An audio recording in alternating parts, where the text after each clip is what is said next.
de la première lettre de Saint Paul aux Corinthiens traite de la résurrection des morts.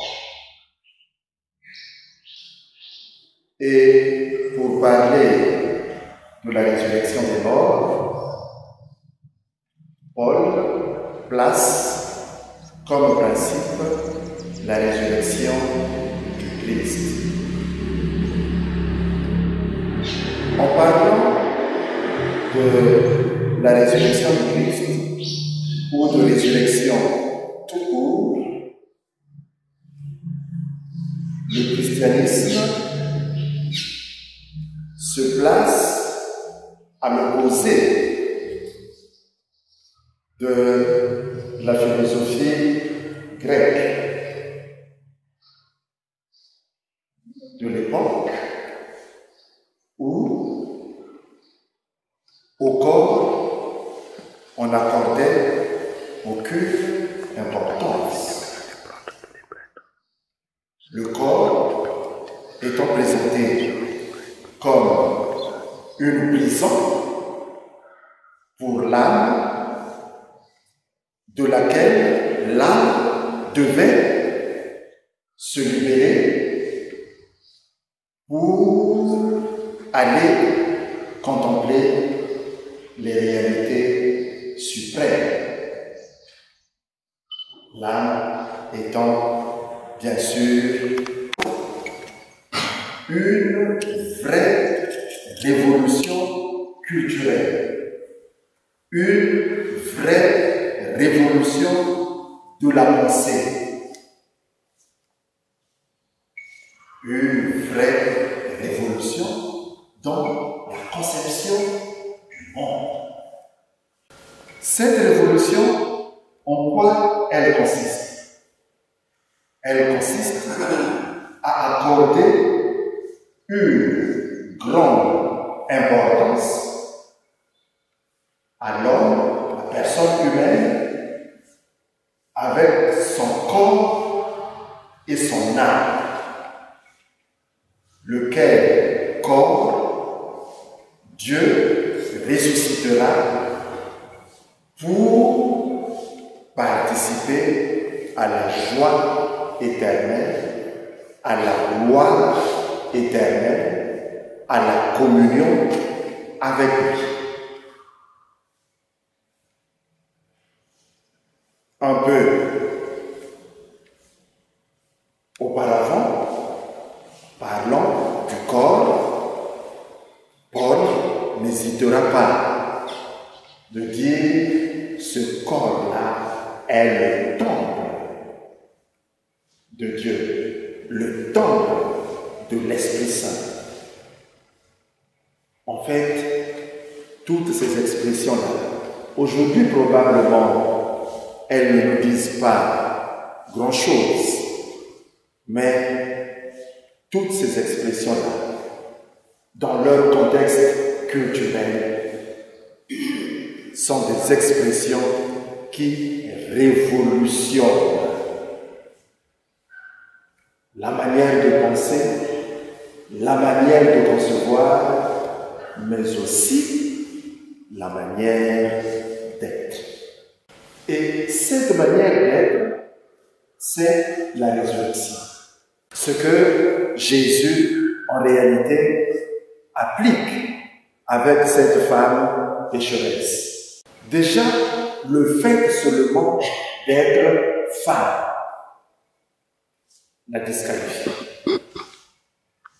Et pire encore, pécheresse, ce qui s'entend dire pécheresse publique. Jésus se laisse faire par elle à tel point que même celui qui l'a invité en est scandalisé et on arrive à remettre en question le fait qu'il soit prophète, le fait qu'il vienne de Dieu, le fait qu'il soit quelqu'un de sérieux. qu'il soit Messie, venu pour sauver. Mais le Seigneur n'a qu'un seul but, c'est redonner à l'homme toute sa dignité, la dignité qu'il avait depuis la création.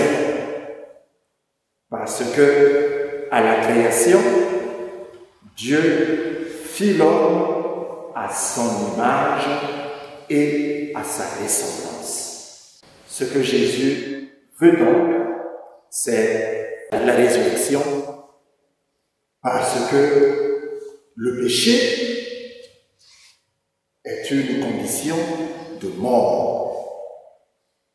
Le péché est un état de mort. Alors, de la même manière que le Christ ressuscitera, de la même manière, il veut vivre et faire vivre la résurrection à tous ceux qui s'approchent de lui. Vivre la résurrection, faire vivre la résurrection devient mission des disciples du Christ. Nous nous retrouvons pour notre session d'ouverture de la nouvelle année pastorale. Un peu comme l'année dernière, cette ouverture se tient un peu plus tôt parce que le pape nous a de nouveau appelés pour l'assemblée synodale qui va commencer déjà le 30 septembre avec 2 jours de retraite spirituelle. Agents de résurrection, nous le sommes, nous devons l'être. Résurrection des réalités dans lesquelles nous sommes. Que ce soit la réalité paroissiale, que ce soit la réalité communautaire pour ceux qui sont dans les communautés religieuses, que ce soit la réalité du service administratif, parce que nous y sommes aussi. Pour que nous fassions vivre la résurrection là où nous sommes, il va falloir que nous-mêmes, nous vivions cette résurrection, que nous nous comportions en ressuscité. Et celui qui ressuscite doit aider les autres à ressusciter aussi, pour que tous nous vivions de résurrection, pour que tous nous puissions bénéficier de cette résurrection. Ce qui donne gloire à Dieu, c'est l'homme ressuscité, c'est l'homme debout, pleinement debout, l'homme qui travaille pour que les autres soient debout. Mais lorsque nous ressuscitons, nous n'oublions pas le but ultime, c'est être avec Dieu, être en communion avec lui. En posant ceci, nous travaillons aujourd'hui pour cela, en entraînant toute notre réalité. la réalité sociale, la réalité économique, la réalité ministérielle, sacerdotale, pastorale, ainsi de suite.